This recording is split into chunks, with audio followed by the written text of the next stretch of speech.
met him. And some of us met him even before that when he was at NSA, where he was doing research in network security. He received his PhD from the University of Maryland, Baltimore County. So he's, we can consider him as an extended Maryland alumnus. And today he's going to talk to us on Homeland Security, Network Security and Policy. Thank you for coming. Thank you, John.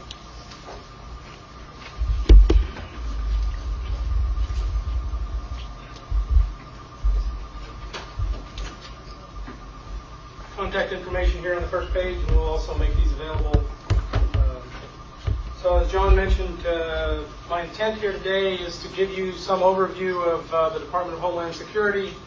Don't know how familiar you are with the whole department. Talk about specifically the Science and Technology Directorate, which is where the research is getting done, and then talk about some specific initiatives that we've started in cybersecurity and their relevance to networking, security, and policy. So I will follow this agenda. I have some slides in here where there are some questions that I raise for discussion either now or at the end. So organizationally, the Department of Homeland Security, we have a new secretary, if you follow the news, Secretary Chertoff and Deputy Secretary Jackson. There are 5 operational directorates, as they call them, and then there are all the rest of the organizations up in the gray. If you're not familiar with the history, they took about 22 government agencies or parts of government agencies and put them all together into one. So that's been an interesting problem as well. The Management Directorate, Human Resources, all that kind of stuff. There are 3 operational directorates, and then there's Science and Technology. And I'll talk about the operational directorates and just give you some indication of their problem set. And I think a lot of it has relevance to many of you. So the first one is Borders and Transportation. Just gives you some idea as to what their problem is. 5,500 miles of border with Canada, 2,000 with Mexico, 95,000 miles of shoreline. And the organizations included in here: Customs and Border, Immigration, of course our friends at the airport, TSA, and a few others. You can probably imagine some of the communications headaches that they have. We're actually doing a pilot exercise with the U.S. Border Patrol and the Canadian Border Patrol for secure communication across the border. And I just mentioned it briefly at the end. I don't talk about the details, but there's all kinds of communication issues with Coast Guard in their role. So there's plenty of networking. What's interesting is if you talk to these people, they're more worried about the comms, and they don't really worry too much about the security and the underlying technology. So that's one thing we've been trying to educate them on. The second one is Emergency Preparedness and Response. This is largely the FEMA organization, so they go in anytime there's a hurricane or tornadoes or things like that. They're the large part of this organization. In addition, in this organization is the connection into the state and local first responders. Again, another area where there's a significant amount of communication infrastructure needed, and I'll talk a little bit about that. Interesting one discussion I've had recently with some FEMA folks. They discovered on a recent activity, they went in, they set out their infrastructure.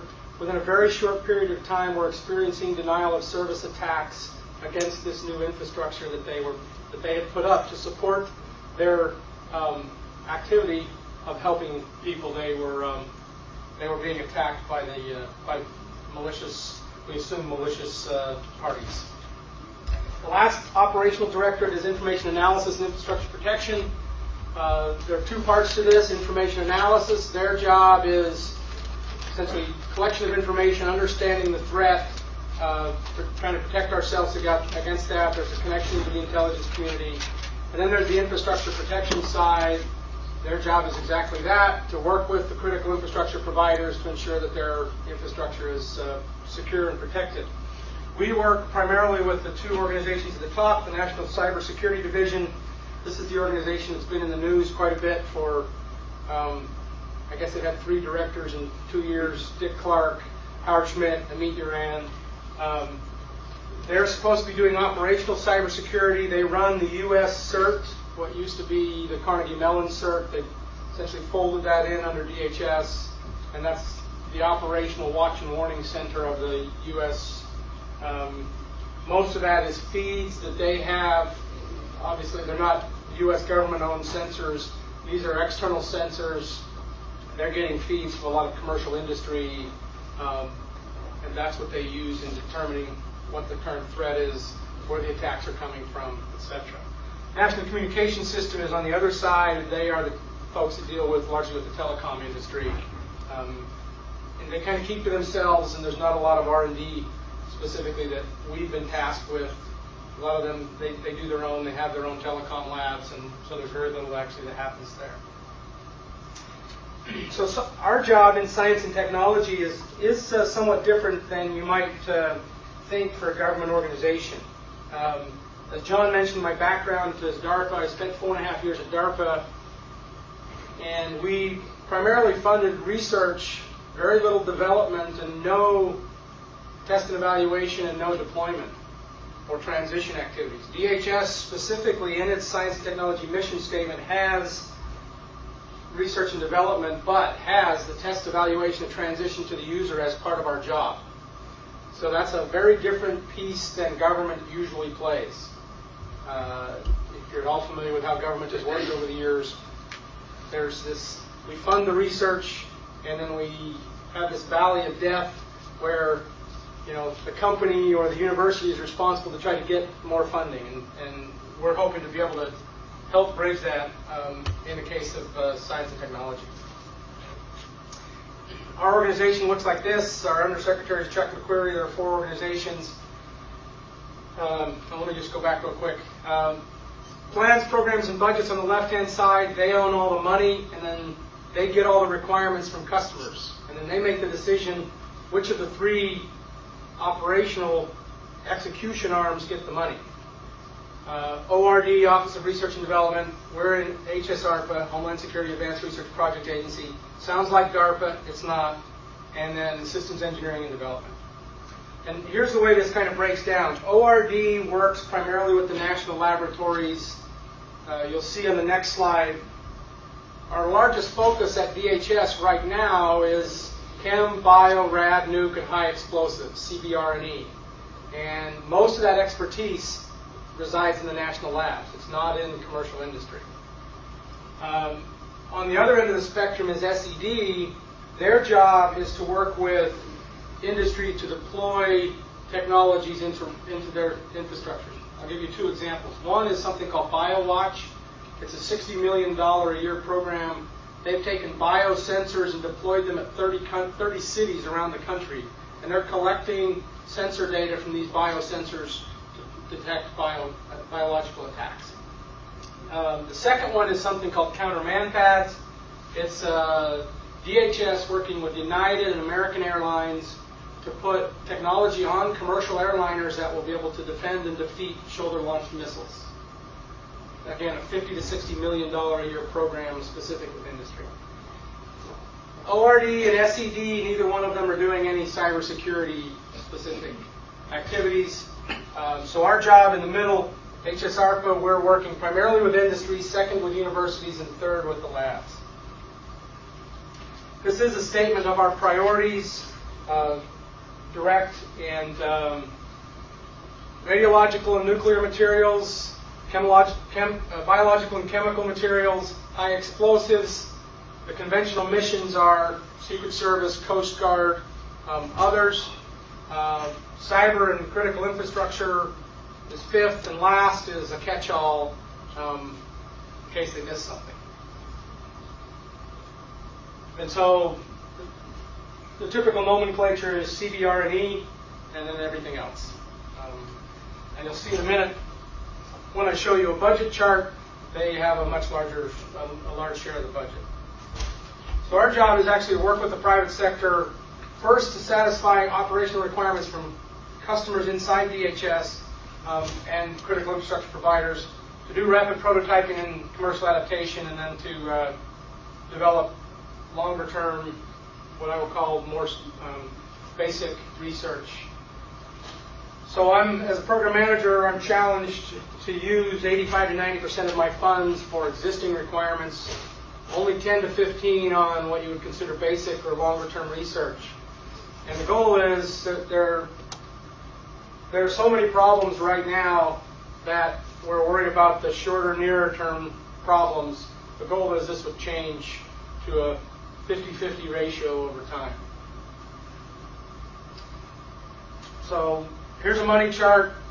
Don't know if it means anything to you, but I'll give a quick explanation. S&T got just over $1 billion in funds for FY05.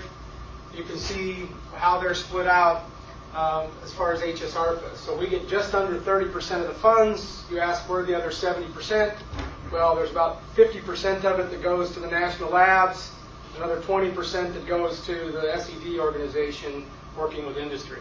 Cybersecurity budget is 15.75 this year, and so you'll see, I'll explain some of our programs that we've initiated, and you'll see where that is.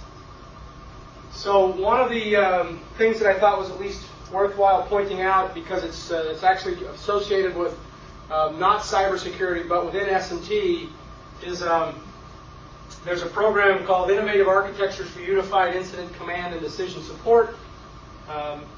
It's really aimed at an architecture and technology for information and management and sharing across the responder community. I thought this would be useful to just pull up and show to you kind of the topic areas if you haven't seen this, because I believe it has relevance to the audience. If I can get my stupid laptop to cooperate. Here we go. So some interesting topics. Let me just bring them up here. So system capabilities. Of course, seamless integration. This is always easy, right, John? Information integrity, information management, information sharing, and multimodal communications. So this is kind of the characteristics that they're looking for, and then they're defined a little bit further. You can go look at the BAA, but there is something called the National Incident Management System, or NIMS. This is what the government has put in place for how government and industry will communicate in the event of a national emergency. So this has all come into play since 9/11. New ideas for how they're going to coordinate first responders, what communications are going to happen, et cetera, et cetera. So I think this is probably something, my understanding is where this is right now, they did a BAA for the architecture. They have selected the 4 performers to define, each of them go off and define an architecture. They'll pick a winning architecture, and then they're going to do a completely start over solicitation. The architecture is the input, and then the next thing is essentially the development of the prototypes, followed by a testing phase, which will be completely independent of the prototypes. So essentially, and then last is full development of the component pieces that may be needed to make that work. My understanding is I think it's slated to go out through something like 2007, 2008, where you're actually doing the deployment with real first responders. There, I think, plenty of things for you to look at here from the standpoint of information integrity. You have to ensure the authenticity of information between the first responders. How do you ensure that both the device is authentic and the first responder is authentic? Some interesting things there. Just the whole information management problem. The goal, of course, would be first responder information when he needs it, where he needs it, kind of a model. Of course, there's another one I'll just bring up, which is another favorite pet topic, is information sharing. If we don't do this well, and it becomes even more critical when the information is sensitive, how you share it, who you share it with, depending upon the environment. Interestingly enough, this is a solicitation that came about because of the Emergency Preparedness and Response organization. This came out of the first responders. The Secret Service, they have the exact same problem. They want a Secret Service agent to have information when he wants it, wherever he is, whether he's walking next to the president and has his earpiece in and any other devices he might have, or whether he's somewhere else. Same problem, communications, information integrity and security, et cetera, et cetera. So from a standpoint of CSHCN, this is probably the most relevant piece of information that I could provide today specific for that activity. Should I ask for questions? If there are any questions at that point, because I'm going to go on to the next section. How much they have done in terms of research education schemes at this point? Well, to this point, all I know is they've done the solicitation. They've selected the 4 architecture developers. That's all I know. So I think what will happen, my understanding is what's going to happen is they'll have the 4 architectures, they'll evaluate them and select the best one. So I went to the program manager this morning to make sure I had the latest and greatest information. So there's a pretty significant, I don't know. He said that 3 of the 4 have been awarded and the 4th one hasn't been awarded, so he didn't know. But there's a significant communications, cybersecurity, integrity component that has to be in the architecture. Is that what we listed then? I believe they are. I don't know.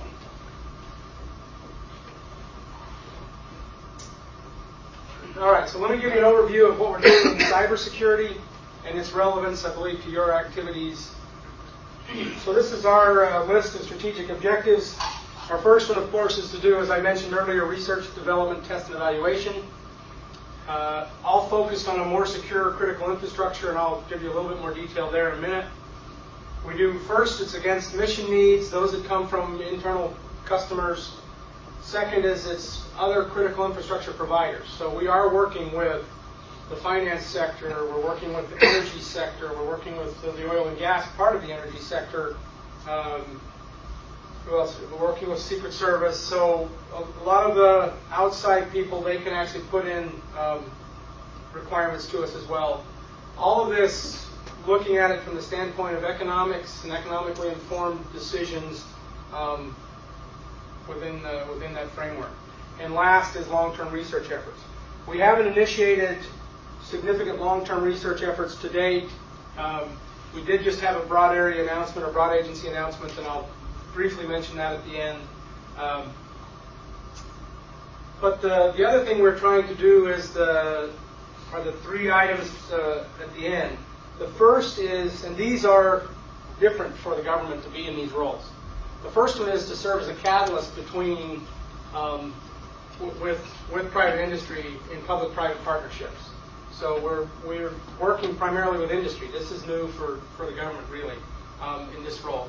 Second is we're working very hard to facilitate transition. Last week, I spent a day and a half on the West Coast with a number of venture capital firms. So we actually have an engagement with a number of VCs to make sure we have a path for our technology that we fund for potentially putting it in front of people that would make it a commercial company.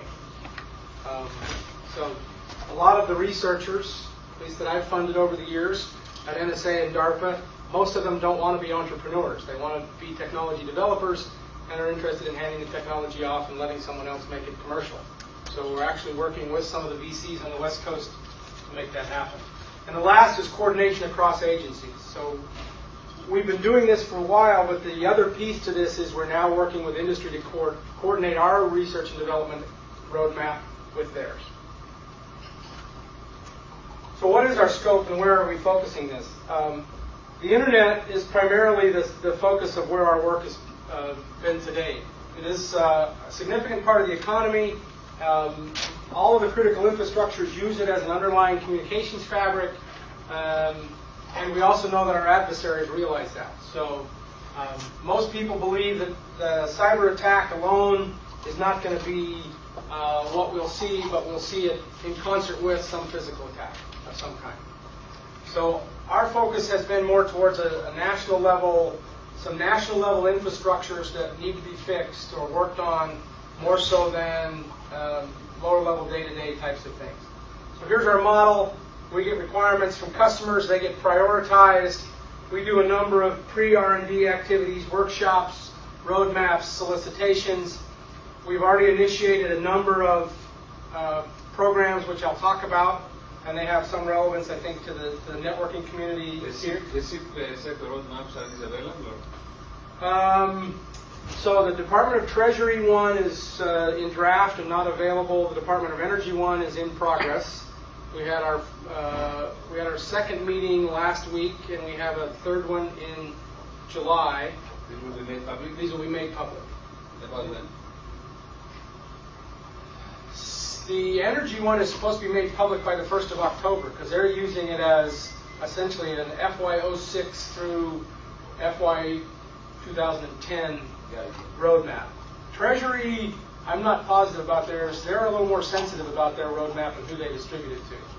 But their goal is to make it public. They had a workshop with some NSF folks 3 weeks ago to get the academic community in to take a look at where they were topic-wise, but they still haven't published. I mean, it was released to the 20 people in the room, but it hasn't been officially published. But I know they realize there's work that needs to be done, and they also realize that they want to reach out to the academic community to help do the research. We also solicit via broad agency announcements and small business innovative research. There's 2 supporting programs which I'll talk about. And as I said, our post R&D is to do experiments and exercises. We are taking technology. We have 6 of them that we've started so far, and I have one slide where I'll briefly talk about that. But we're taking technology, putting it in real environments for test and evaluation so that we can transition it. And outreach to the VC community and coordination. And this is what we call our Cybersecurity R&D Center within DHS. So let me get into some technologies. That's what you probably all want to see. You don't want to see the org chart. So some of you may be familiar with something that came out February 2003, I believe it was, the National Strategy to Secure Cyberspace. One of the 2 things that were called out, or there were actually 3 things called out in the national strategy that needed some government or industry or partnership of some kind. The first was the domain name system, the second was the routing infrastructure, and the third was IPv6. We specifically made the choice to leave IPv6 alone. Industry appears to have that well in hand. It's not clear that there is a significant amount of research to be done with IPv6. Department of Commerce has had had a workshop and a study, and they've identified a few things, but we'll wait and see if that. But we've gone off and we're working with industry in both the domain name system and in routing, and I'll talk about both of those so you get some idea as to what's going on. I'm assuming everybody understands and knows what DNS is. It's a critical part of the infrastructure that maps names to IP addresses.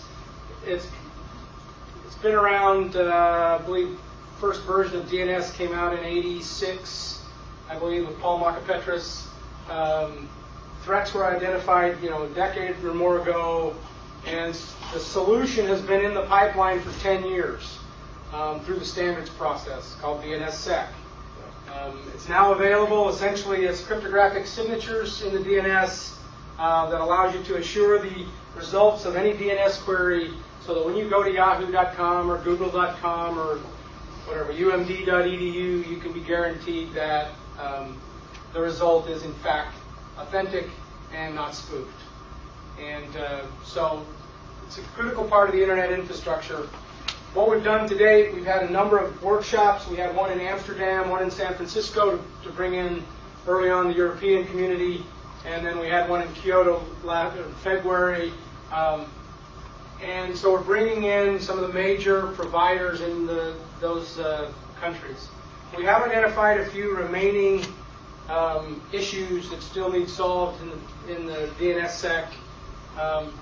the zone walking, which is a problem we've discovered, the route signing. This is a big issue as to who signs the route, who does the route. I'll talk about that in a couple of issues. We have a deployment roadmap. It outlines essentially an N-year agenda for deploying DNSSEC, where N can be somewhere probably between 3 and forever, depending upon whether industry gets involved or not. It's key that industry comes to the table. We have our own working group. There's a website if you want to go check it out. We've started some software development to finish the last pieces, and there have been a number of presentations. So some issues for either discussion now or discussion later circle around policy-related things. So the current internet governance is essentially done through ICANN, the Internet Corporation for Assigned Names and Numbers, and IANA, the Internet Assigned Names Authority. Currently, the government has an MOU with ICANN, which is essentially a nonprofit organization, and VeriSign, which runs the root zone file. They expire next year. And so there's a lot of question about how much control over the internet governance the U.S. should have going forward. Very interesting policy question, largely because many people outside the U.S. are very unhappy with the ICANN structure. And so the question is there a better model for governing, quote-unquote, governing the internet? We don't want government, even though I am a government person, you don't want government to be managing the internet. That's the last thing you want. You'll never be able to send another packet in your life. So these are policy questions that we have to address, and certainly be interested in any thoughts or discussion. The second piece is IANA currently has the responsibility, and I have that in stars because nobody really has any responsibility for the DNS. IANA that's their role is targeted at that. They're supposed to be kind of the keeper of DNS. And should they continue in this role? If so, how is the root key going to be handled? So the root key is a big deal in DNS. So do you do threshold crypto, where you have multiple organizations that have a piece of the key? Do you want to have IANA be the single key holder? Key rollover becomes a very big issue when you start talking about rolling over the whole DNS. One of the biggest concerns, of course, is it is a national critical infrastructure. There are issues with national security and international relations and economic impact. All of these, which are policy questions that we are dealing with right now, and some of you should think about too. Let me just go to a second page of issues. We can come back to and talk about any of these that you'd like. Because DNS obviously is global, it's not just a U.S. problem. There are issues with intellectual property. So how do you, if right now there are a number of companies that have solutions for DNSSEC. So do you just let the market guide? Or what we're doing is we're working to develop an open source solution so that you have, in addition to the underlying infrastructure, you also have to have your applications be DNSSEC aware. Your browser and your mail client, at a minimum, ought to be DNSSEC aware. So we're working to develop an open source solution that can then be put out via Microsoft, Mozilla, and Firefox and Thunderbird, or whatever the mail. So is this okay? Is this an acceptable policy for the U.S. government to be developing software and then distributing open source? So that's an interesting one that we're working with. We're also working with the .gov and the .mil domains as the first place that we will do deployment. So the government is trying to take the lead and show that this can be done. The question is, what do we do to incentivize industry to follow suit? This is a big question, particularly in the .com and .net world. So there's one of the strategies is that DHS would mandate a DNSSEC requirement on industry just like the DoD did with IPv6. If you're not familiar with that, DoD back in 2002 said that all vendors to the DoD by 2008 would have IPv6 capable products. So it's forcing the industry to develop or to deploy IPv6. So this is another strategy that You can make the requirement. you could make it a requirement that anybody that wanted to do, we would obviously do it in concert with the DoD, so then you end up with a fairly large piece of the government requiring industry to have this as part of their infrastructure. We could do this for the U.S., but what does that do for the rest of the world, right? And the last one, the other one we're looking at is the Y2K-like scenario. If you're all familiar with this, what happened prior to Y2K, businesses were supposed to file, when they do their business filings every year, what their plan was for dealing with Y2K. That started in 1990. By 95, there was a very small number that had done it. So by 1997, then the SEC started, in order for people to get their business approved, they had to file a Y2K. So by 2000, people had things in place and Y2K was a non-incident, right? So the question is, do you mandate through other organizations like the SEC a requirement on companies to actually have a plan for deploying DNSSEC so that their part of the infrastructure is secure? So anyway, these are just a couple of issues, pages of issues, policy-related questions that have to do with the underlying technology. So the idea is that DNSSEC is designed in such a way so the deployment doesn't require day zero. Correct. In other words, that everyone on day zero. We don't have to do a flag day. It's all set up. You can do your island. You can ensure.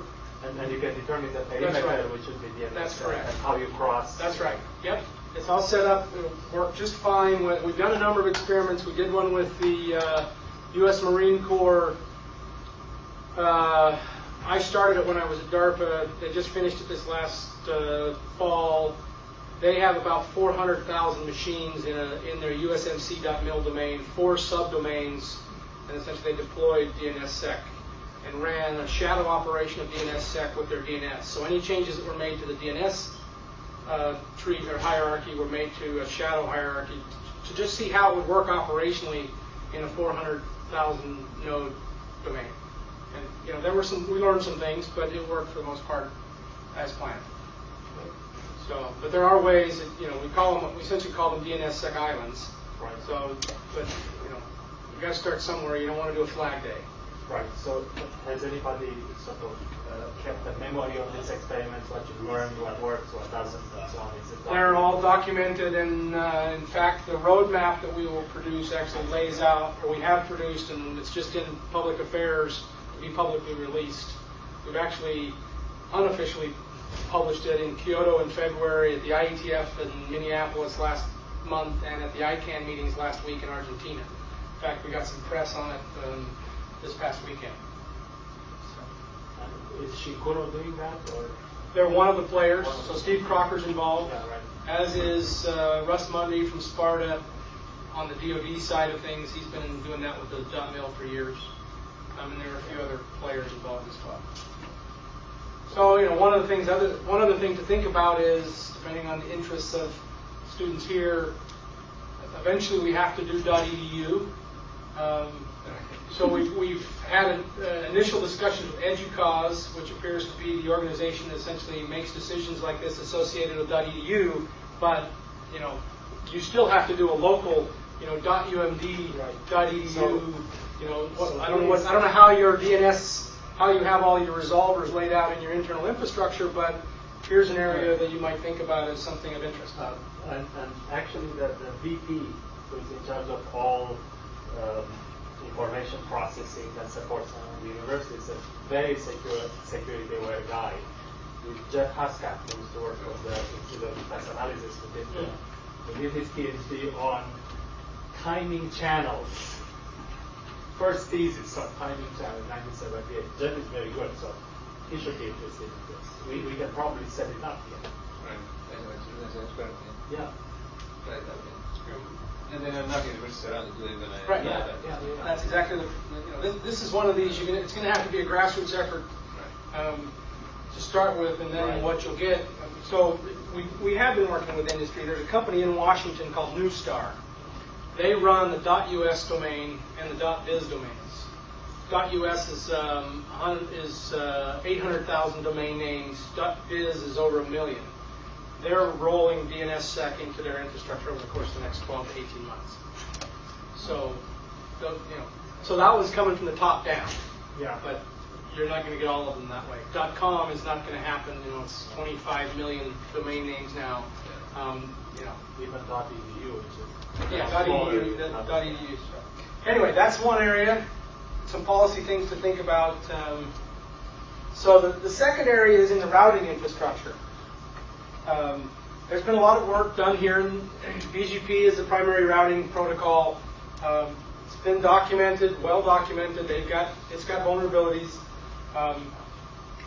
And as the case with DNS, the government doesn't own or operate any of this infrastructure really, other than a few, of our military and our government networks. So it's really a matter of working with industry to develop solutions to solve the problems for today and tomorrow. We have initiated an effort with industry. We have a steering committee which consists of some government and industry folks. We had our first workshop last month. We had the major routing vendors, Cisco, Juniper, Foundry, in the room, major ISPs, AT&T, Sprint, MCI, UUNet. There was another one in there too, I forgot. To look at this problem. There have been solutions that have been put on the table previously. I've funded some of them, both at NSA and at DARPA. The problem is those solutions the routing vendors won't deploy. Why? Well, two things. One, it requires changes to their hardware architecture for the router to add more memory or certificates. And the routing vendors are not willing to do that. And it requires a public key infrastructure to ensure authenticity of route attestations, etc. So those two things alone, the routing vendors have said, thanks, but we're not willing to deploy it. So our model is very different than DNSSEC. DNSSEC is pretty much accepted as a standard and it's moving forward. We're actually going back to the drawing board with the routing community to develop a solution that all the router vendors that's acceptable to the routing vendors, so they'll deploy it in the next generation products. The key one is the second. Yeah. And you better make sure that whatever objections they have or whatever constraints in the implementation, that they spell them out. That's right. Yep. Because if you come later on and you say, I satisfy the requirements, and then you come back and say, oh no, and then you got the name. Yep. Because, especially one of them, which I will not mention, is very notorious. Telling you that's what they want, you give them what they want, and say, oh, I'm on it. We have our workshop in May. We have about a dozen real operators lined up to come participate in our workshop. And insist that they give you what is acceptable or not acceptable. Yeah. No, it is. That's the problem. They have to give you the requirement. Because the requirement today will evaporate in 3 months. But there are some interesting issues associated with the whole routing infrastructure. There was a sentence in the national strategy that says the government should play a role when private efforts break down due to the need for coordination or lack of proper incentives. This is really the case right now in the routing infrastructure. And so that's why we've engaged here. Some people say, why should the government be involved? And this is why. It's because the routing industry, because they are competitive, getting Cisco and Juniper and Foundry and the other ones in the room, they're not going to do it on their own. But you have to have all of them agree to at least a 90-95% solution that they'll all implement. Otherwise, you're not going to get a standardized, secure routing infrastructure. You don't want to get a secure routing period. Right, you're not. I mean, it's a very strong function of the percentage of nodes implementing. That's right. So there are, as I mentioned, there are some solutions that are not being implemented, and the ISPs are doing the bare minimum to protect their networks. So the question here becomes very much like DNS. What incentives should you provide to industry to encourage their adoption and participation? Tax breaks, direct funding. Amazingly enough, in talking with these industry companies, the first thing they do is stick their hand out. Why should I do this? Tell me how much I should do this, right? They're looking for a handout. They want somebody to pay the bill. Amazing. It's been amazing to me because, you think these companies are, profitable beyond belief, et cetera, not the case. They're running at very slim margins of profitability, and they want somebody to pay for it. So, and the goal here, really, from our standpoint, is we're trying to work with them and provide the carrot. The government in the past has continually beaten industry with a stick and never provided incentive. So the question is, what types of incentives could we actually provide? And this is a policy issue. The other problem is routing infrastructure governance. So nobody really has the responsibility for the routing infrastructure like IANA has for the DNS. So should there be some, entity that has the same responsibility for routing infrastructure? Currently, the registries have the most responsibility, but they also have the most vulnerability with regard to the routing infrastructure. The routing registries contain the databases. They're the ones that, and they're also running they're running a shoestring budget based on what they charge for address space. That's what keeps their operation. So we have a real problem in that a lot of the vulnerabilities and attacks that are happening today are because of the data in the routing registry databases. They're incorrect, corrupt, and easily spoofed. Yep. So the other problem too is that, along those lines, then it requires reliable, accurate, and accountable addresses handed out by IANA or AS numbers handed out there. And so who should be responsible for imposing the rules of accountability? Is the routing vendor, is it the ISP? Is it the routing registries? Who's the entity responsible for enforcing accountability? All you have to do is read the newspaper. There's been a lot of activity lately, if you haven't seen it, in address hijacking, specifically with respect to identity theft. So one of the real tricks now is the identity thieves will hijack address space so they can ensure that you're redirected to their address. So again, some significant policy issues associated with the infrastructure of the internet. And the argument that if I had one of these vendors providing a more secure routing, that they would get more customers, so at least closed networks, that would work. It hasn't so far. And I'll ask when I want to buy something, what's your security guarantee? And how many people buy routers based on the security argument? None right now, I'm saying. That will. Juniper is probably the furthest. I mean, they understand this and believe this. We're going to take a dive, okay? I mean, it's your problem. All you got to do is, if you have a solution and you can market it the right way, it might give you a change in business, and it might cause the bigger guys to change their modus operandi. Do you have an idea of what's the percentage of market share between the four big ones or the four top ones? Because I think it's not a big difference between the first and the second and the third. Depends on whether you're talking about the core or the edge. Just routers. So if you look at Cisco has 60% of the core, right. That's the and they have a larger portion of the edge. Juniper and Foundry. Oh, is that okay? Yes, unfortunately. So Cisco's boxes actually don't perform that well in the core. But the market, not the market share, the share of the installed equipment right now is a big factor. No doubt. And so we've had discussions with Juniper, and they actually believe that security may be a selling point in the future. So they're on board to try to fix it. So those are two infrastructure-related. Has anybody looked at the economic analysis of this problem? I'll talk about that. We actually have some. Because the business school here is this issue. I'll talk about that. We have something going on there. What do you? 12 o'clock? You want me to end at 12? Yeah. Okay. So another program we have. The next two programs I'm going to talk about are really about national level research infrastructure. The first one is something called the TER Cybersecurity Testbed. This came out of a study that we did back in 2002. I had funded a lot of work at DARPA in distributed denial of service technologies.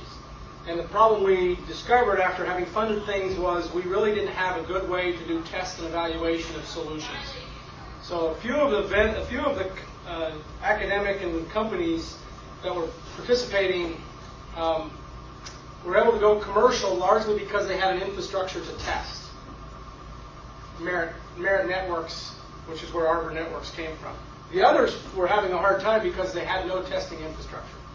So I think this has been a big problem for the research community for a long time. And so what we're doing is creating and supporting a researcher and vendor-neutral environment for test and evaluation of cybersecurity results. Three sites today. It's over 100 nodes. By the end of the summer, actually, we'll be over 200. By 2007, our goal is to have 1,000 nodes distributed as a test bed. Obviously, you can virtualize these, so it gives you a much larger infrastructure. It's based on University of Utah's EmuLab, but it does implement all full network services, DNS, BGP. Our two biggest issues, of course, are containment and isolation. Let me just express the arguments. Containment is, so we can do, with EmuLab, simulation and emulation. We're also developing a test bed so it can be live fire. By live fire, that means we have an attack code repository. You can do experiments with any attack that we have up to the present day with your, however you want to do it. And our biggest problem is containment because we don't want the next worm to be the DHS worm. So that's a big issue for us. Okay. The second piece is isolation. If I have a 1,000-node test bed and your experiment only requires 200 nodes, I want the other 800 to be available to other researchers. But if you're doing a malicious experiment, I don't want your experiment to be able to smash somebody else's. So you actually need to be able to do isolation in the test bed so that you can do control of those experiments. So we are working with industry. Juniper and HP have come to the table with various technology that they're helping put the test bed together. So there are some policy-related questions associated with deter. The first, of course, is around the attack code repository. This is not a openly announced and talked about part of the test bed to date. We really haven't said a lot about it. And there are some policy questions. Is it acceptable for the government to be collecting attacks and then making them available to the research community as part of a test bed? As a matter of fact, there was legal opinion on this a few years ago, and the answer is no, it's not acceptable. I know exactly where it came from, and I know exactly the legal opinion, and so do you. Yep. And we're going back and asking the question again. Yeah. Okay. Yep. Because we believe it's an absolute necessity. But there are private groups that they have that. No, that's a different story. That's a different story. But then the argument is, if a private group has attack code that they use them for their own purposes, the government has admitted right from the start. Right there. Well, it's not that easy. The argument, I know it's not easy, but I mean, there are some very strong reasons why you cannot defend if you don't have this. It's all about scientific experimentation and repeatability. I think the real question comes down to whether to whom do you make it available, not whether you should have it or not. Well, that's another piece as well. That's a liability question. So, the second one is an interesting as well, right? So, who's ultimately responsible? I looked at the legal opinion, and one of the things they did not compare is second and third order liability. So, if you don't have that, and I get attacked, whose liability is it? Right now they say zero. No, sir, it is your liability. Somebody has to be responsible. That's correct. And so if you are the agency that is supposedly providing some help for government networks, let's say.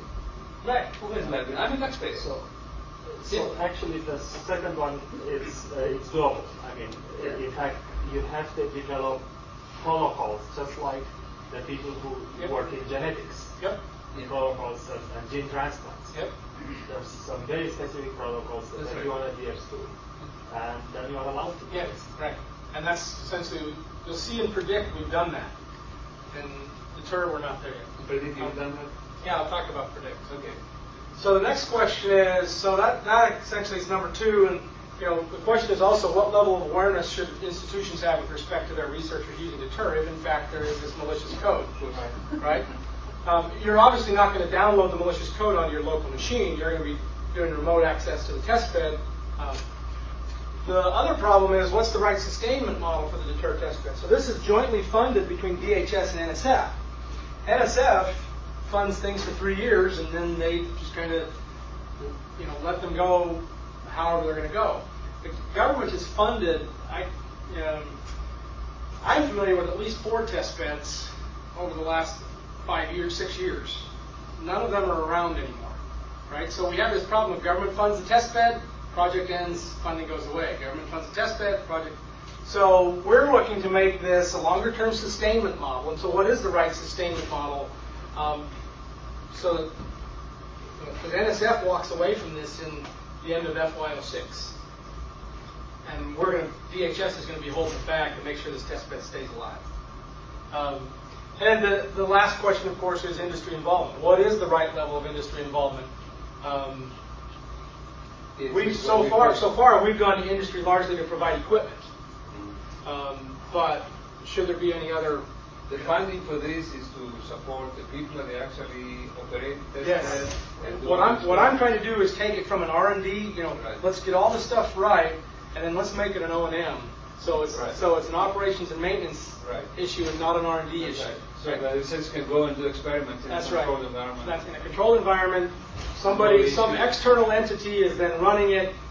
Do you charge the users for it? I mean, we, the government, don't want to be paying the bill forever, right? But what is the right sustainment model for making it last?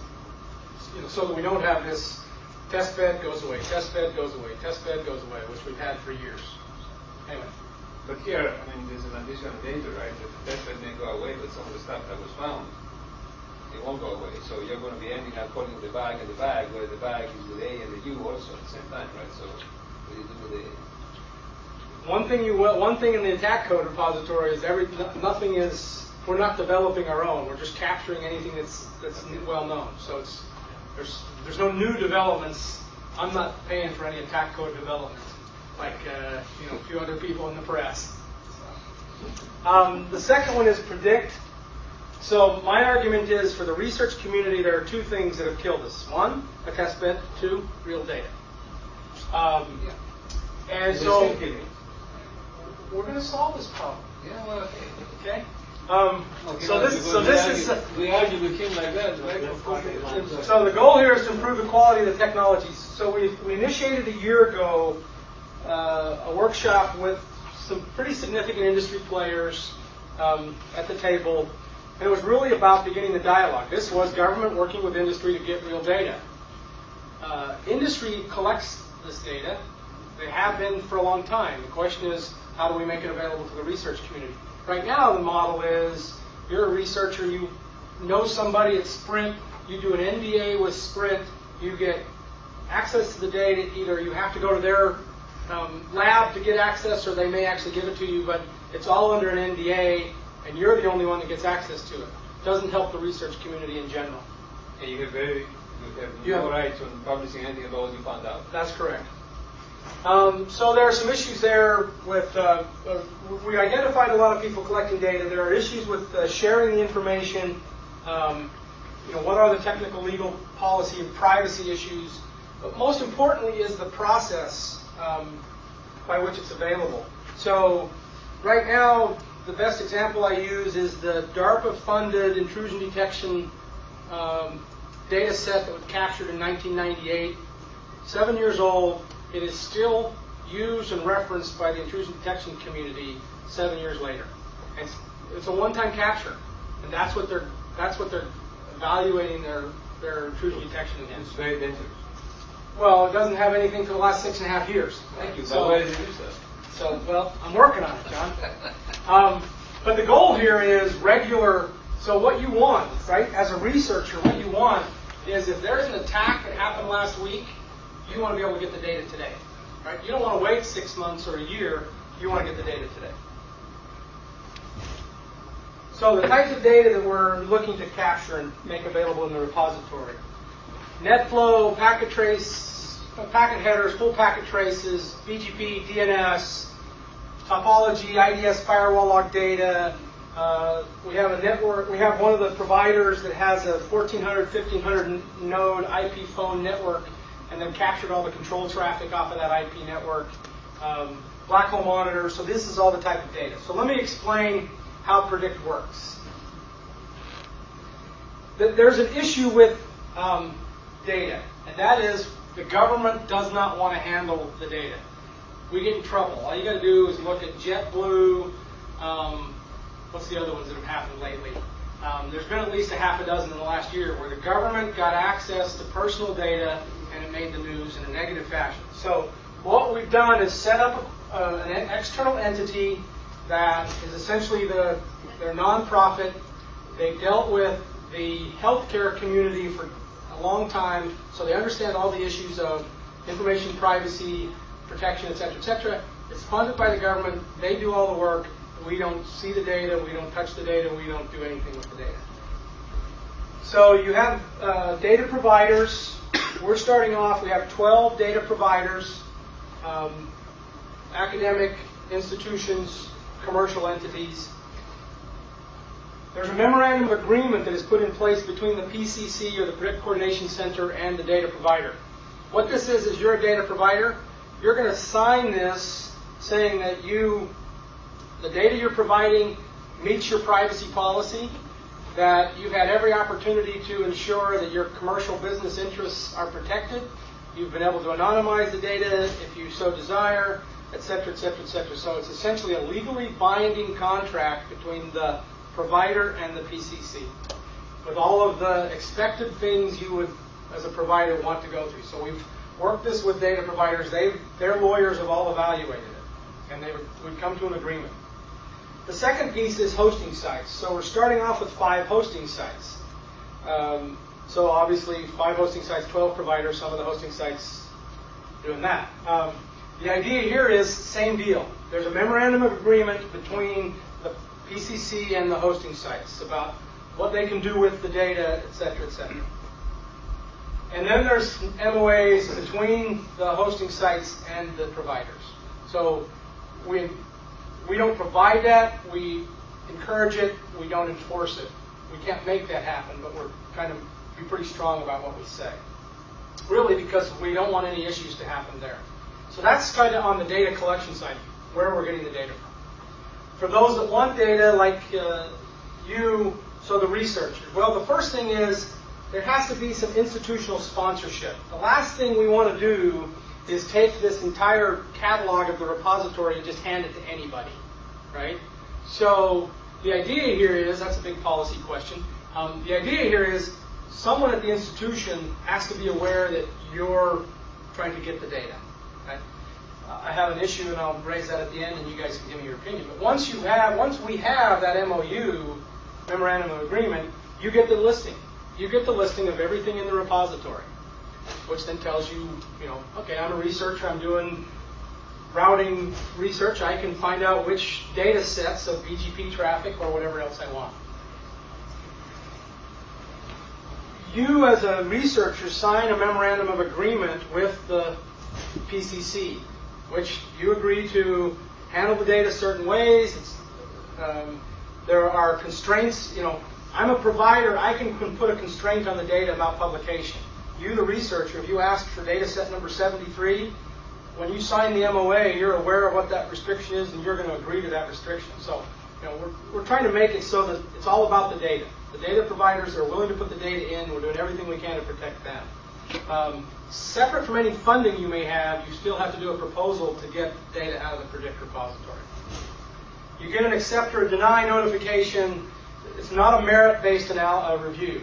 It's purely to make sure you say you're doing BGP research, but your proposal says you want a DNS data set, type of a review. You get the data. You work directly with the hosting sites to get access to the data.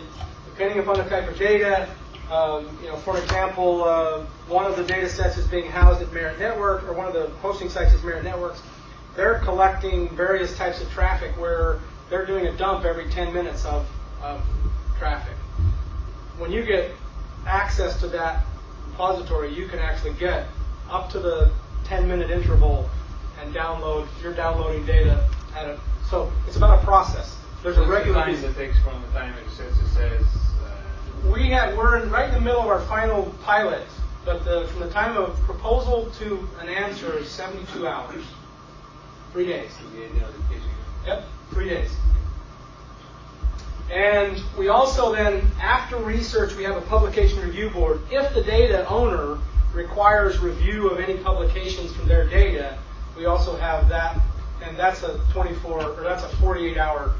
So we realize the researchers do things last minute, but you still have to, you've agreed to it on your memorandum of agreement, you still have to submit it, but we're tacking on a 48-hour, 2-day advance period where really what we want to make sure is a data provider who says, hey, I don't want my name mentioned, I'm willing to have you mention predict and et cetera, but I don't want you to specifically mention that this is AT&T data.